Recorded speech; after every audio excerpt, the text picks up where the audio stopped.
A millionaire can walk into Ferrari with cash ready and still get rejected.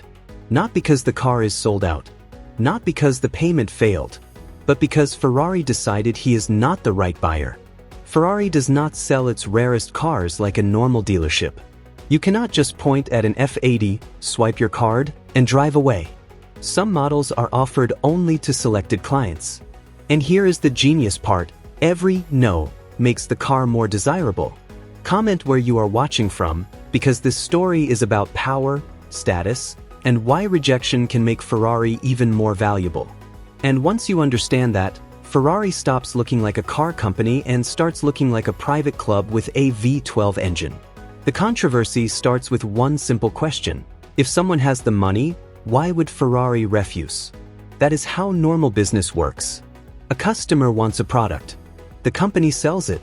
Everyone smiles. Maybe the buyer posts it online, and the brand reposts it with a dramatic caption about passion.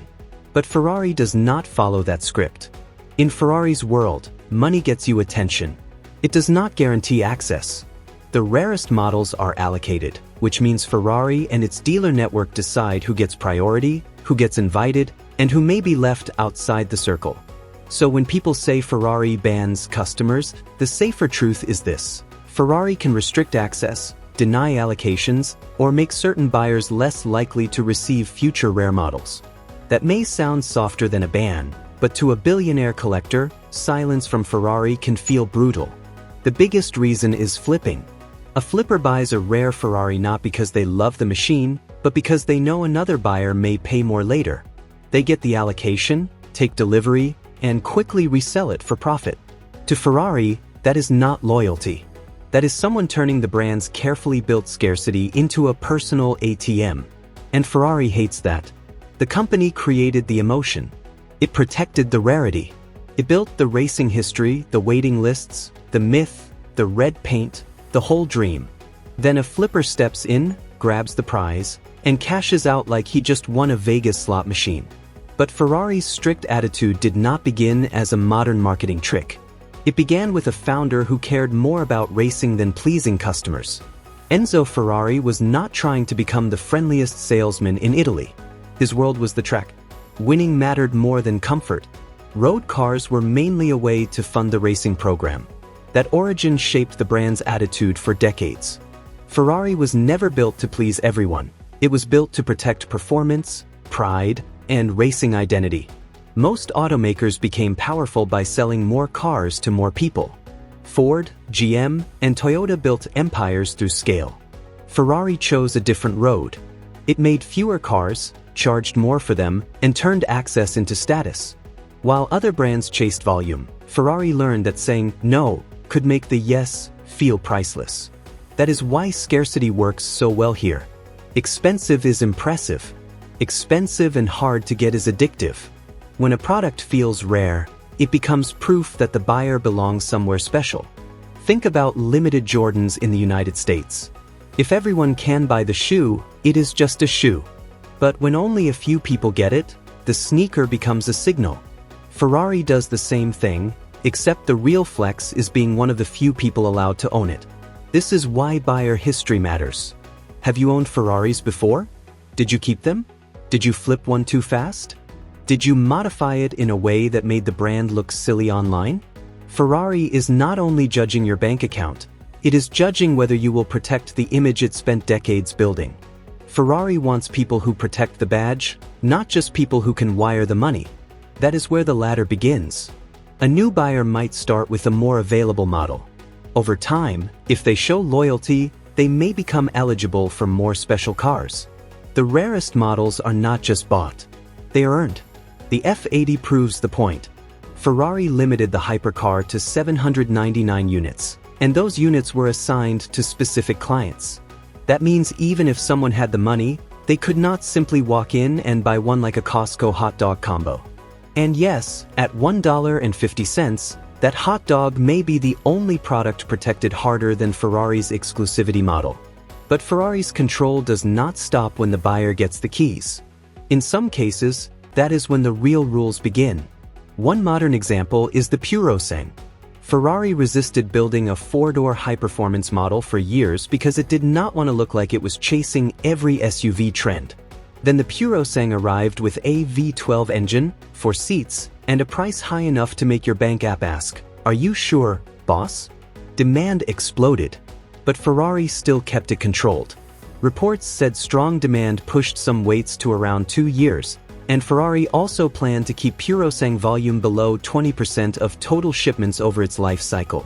In plain English, Ferrari could probably sell more, but chooses not to. That choice protects the product from becoming common. Then came the resale problem. In 2024, Ferrari of Houston reportedly sued a customer after he allegedly sold a Purosangue during a restricted period. The dealer claimed there was an agreement giving it first refusal if he wanted to sell. This case matters because it shows Ferrari's world is not only about cars. It is about rules, reputation, and who controls the next owner. To a normal buyer, this sounds ridiculous. If you buy an F-150 in Texas and sell it next month, nobody from Ford arrives holding a clipboard and emotional damage. But Ferrari does not see rare cars as normal products. It sees them as moving pieces of brand identity. That also explains Ferrari's reaction to some custom builds. The Deadmau5 Ferrari case became famous after Ferrari North America reportedly sent a cease and desist over custom Ferrari badges and floor mats on his wrapped 458 Italia. The internet saw a meme car. Ferrari saw brand damage. And this is the heart of the story. Ferrari believes ownership comes with responsibility. You may hold the keys, but Ferrari still cares how that car represents the badge in public. A rare Ferrari flipped too fast or turned into a joke does not affect only one owner. It affects the dream around every Ferrari. Now here is the real twist. Ferrari may not be saying no to punish customers. It may be saying no to protect the people already inside. Every time Ferrari restricts access, it protects scarcity. Every time it discourages flipping, it protects collector trust. Every time it controls allocation, it makes loyal buyers feel their relationship matters. That is why Ferrari's business results are so strong. In 2025, Ferrari delivered far fewer vehicles than mass-market automakers, yet it generated more than €7 billion in net revenue and posted an operating margin most car companies would dream about. That is not normal car company behavior. That is luxury brand economics with wheels. Ferrari does not need to chase everyone. It needs to make the right people chase Ferrari. That is why the word no is so powerful. If everyone gets in, the club loses meaning. If anyone can buy the rarest model stops feeling rare. If money alone is enough, then Ferrari becomes just another expensive toy. But Ferrari wants something deeper. It wants the buyer to feel selected. That feeling is priceless. It is why rich people keep coming back even after waiting, being questioned, or missing out. Because in a world where billionaires can buy almost anything, Ferrari offers something more painful and more powerful. Proof that money is not always enough. So why does Ferrari block rich customers from buying certain cars? Because Ferrari is not selling transportation. It is selling access. It is selling status. It is selling the feeling that there is still one door even millionaires cannot kick open. And that may be the most powerful Ferrari feature of all. Not the engine, not the badge, but the word no. Ferrari's secret is simple. It does not just sell cars. It protects desire. Every waiting list, every rejected buyer, every restricted allocation makes the brand feel harder to reach. And that is exactly why rich people keep chasing it. Because in Ferrari's world, the most expensive thing is not the car. It is permission. If you enjoyed this deep business breakdown, like and subscribe.